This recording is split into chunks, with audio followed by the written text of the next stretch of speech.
It's the 1992 MLB Draft. With the first pick, the Houston Astros select Phil Nevin, a third baseman who has a good career. Jason Kendall, Charles Johnson, Jason Giambi, Todd Helton all go in this draft. But why is this draft so famous? Derek Jeter.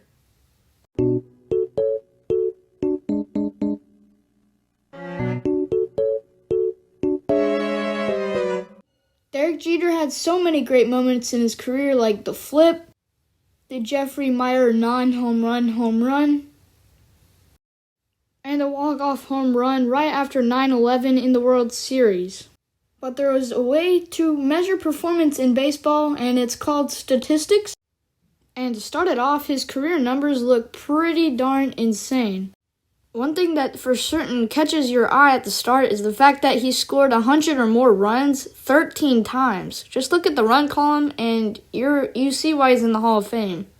But something else that you can notice is the fact that he also got 700 or more plate appearances 10 different seasons.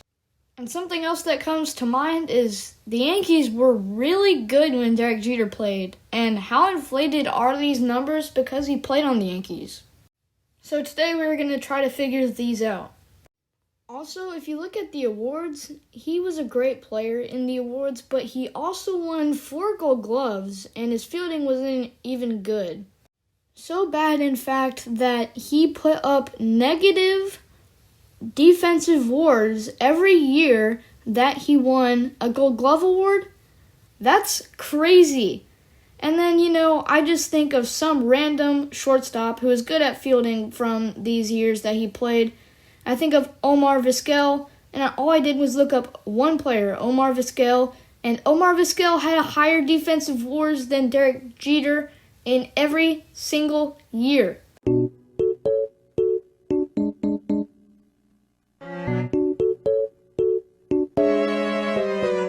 Top 6 picks from the 1992 draft, of course, the Yankees, but let's just see what would have happened if Derek Jeter played on the Baltimore Orioles.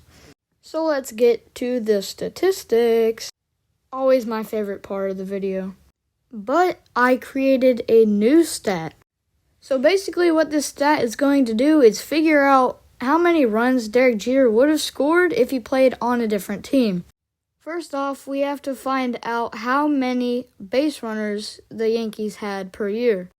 And with that, we are going to divide how many runs the Yankees scored by the amount of base runners they had. We are going to call this run percentage. And then we are going to divide the amount of runs Derek Jeter scored by the run percentage and multiply it by the Baltimore Orioles team run percentage to see how many runs he would have scored that year if he played for the Baltimore Orioles. So let's just say we're trying to figure out how many runs a player would have scored if he played on the Orioles instead of the Yankees. And this player scored 80 runs in a season on a Yankees team that drove in 36% of base runners. And the Orioles that year drove in 37. So what we do is we have 80 runs divided by 36.0 times 37.0. And that turns 80 runs into 82 runs. So here's the list, and it's crazy. In 1995, Jeter would have scored the same amount of runs so far through his career. 1996, 9 more runs with the Baltimore Orioles. 1997, 1 less with the Orioles. 1998, 12 less runs with the Baltimore Orioles. 3 less in 1999, 5 less in 2000. Minus 11, minus 14 in 2001, 2002, minus 4, minus 6, minus 9, minus 9, minus 11, plus 2, minus 10, minus 20 in 2010, minus 12, minus 3, plus 1, and plus 4. That is insane. Career minus 114 runs in the career of Derek Jeter. That is a full season's worth of runs. If he would have played on the Orioles, that he would have scored less. Wow. That takes Jeter's 1,923 runs into 1,809, from 11th all-time to 20th all-time. And remember all those videos I showed in the video earlier? Well, guess what? these are Derek Jeter's most legendary plays of his career, and guess what? They all happened in the postseason.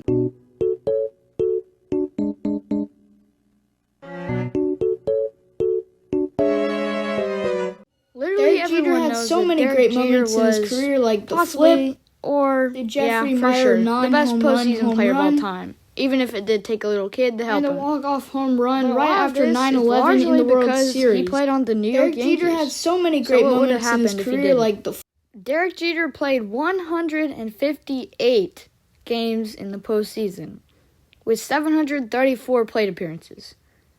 That's way more than any other player ever. Also, Derek Jeter played in 7 World Series in 7 years, and the average MLB player plays 2.7 seasons. That's crazy. This is basically the average amount of plate appearances Derek Jeter would see in a regular season. And he did pretty good in his postseason career with 20 home runs and 111 runs. But what would this have been with the Baltimore Orioles? Well, of course, the Baltimore Orioles were, well, not a good team in this time, and the Yankees were in the World Series almost every year. And if he played on the Orioles, it turns into this. Instead of 734 plate appearances, it's 148. Do these look like good performances? Yes, but not like in 100 games. Not even close. And it just makes you wonder, how much of that Hall of Fame percent voting was because of his postseason performance? Listen, Derek guys, Jeter I'm had not so trying to many say great Derek moments Jeter in is his career, bad. like the There's flip, no way to say the that Derek Jeffrey Jeter Meyer is bad. non-home He's run, bad home fielding, run, but his hitting stats alone put him in the and Hall a of Fame. walk-off home run But do we right really after think he would 9/11 be in the World almost Series. unanimously in his first year? Derek Jeter had so I many don't great think moments so. in his career, Maybe like third the or fourth flip, year he'd get in with the like Jeffrey 80%, Meyer but non-home not run, that home much. run, His fielding takes a lot off and of a that vote. walk-off. Thanks for watching, guys. If you like this video, please subscribe and share it with your friends. And guys, 99.8% of my watchers are not subscribed to the channel. So I'd really, really, really appreciate it if y'all hit the subscribe button. Thanks for watching.